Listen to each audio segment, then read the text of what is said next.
Hey guys, Pro here at VIP Outdoors. We're gonna go over something actually that I've considered doing for a long time, but it's how to handle a rod, especially in a guide boat. You know, I hear it all the time and it happens in my boat. We have a rod break, or more importantly, I just see customers struggle with the rod. And rightfully so, because there's just a lot going on. We got a pound of lead, you got a pro troll back there that's flopping. You got big bumps and waves and wind. So I want to give you a basic rundown on how to handle the rod when you're in a boat if you're not overly familiar with it, just so it can make your life a little bit easier, and then also protect the rod a little bit. You know, as guides and just personal fishermen, we're well invested into our gear, so we want to take the best care of it as we possibly can. So, rod holders. I see a lot of time people really struggle getting the rod out. You have a tendency to want to pull out, especially when a fish is pulling down on it, and we really struggle getting it out of the rod holder. What we do is we leave this end alone and we go to the front of the cradle. This is the cradle of the rod holder. And from right here, all we're going to do is lift that rod tip straight up and the rod slides out. Once you have that, if you have bigger hands like me, I'm able to take this finger trigger, put it in between my ring and my pinky finger, and I'm able to grip the reel, and then I put that butt of the rod on my forearm, and I'm able to manipulate the rod just like this, okay? For some people, if you don't have larger hands or that type of strength, take it, put the butt of the rod right in your hip, grab up here, or down here, wherever you're comfortable with. The higher you grab, the more leverage you have. But you want to try not to roll the rod and reel back and forth.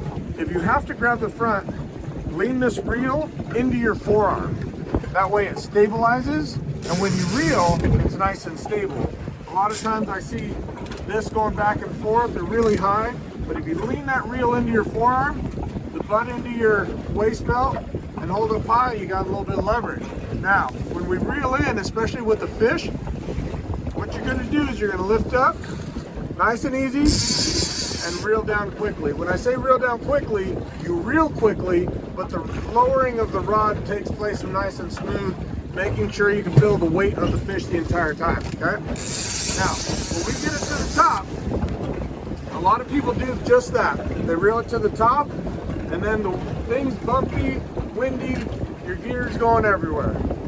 What you want to do is, if you have a line counter, you want to leave anywhere from 6 to 8 feet on that line counter. These are 9/2 edge rods, so 6 feet works out good for this rod.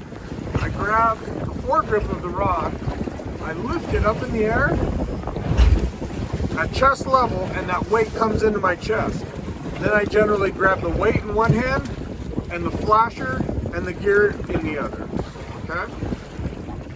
What that does, not only does it secure the weight and flasher from going everywhere, because these two are going to be the most dangerous part, but then I'm not reaching up there trying to grab anything. If you don't leave 6 feet, say you leave 3, you got weight up there, and you go up there and reach, you pull down on your rod, a lot of rods will break when you pull them down directly on top of themselves. So make sure you leave enough so you don't put additional stress on the rods where they're not supposed to be stressed. When we take off running, what I generally do is I put all of my gear, my rod and my weight, on the inside of the boat, right behind the rod holder. Fish Fighter, Fishing, they make a couple different products that hold your rod and reel, or excuse me, your rod, your weight, and your flasher in place. But if you're a little bit ghetto like me, make sure you put it on the front side of that rod holder, so when you take off, it leans up against that.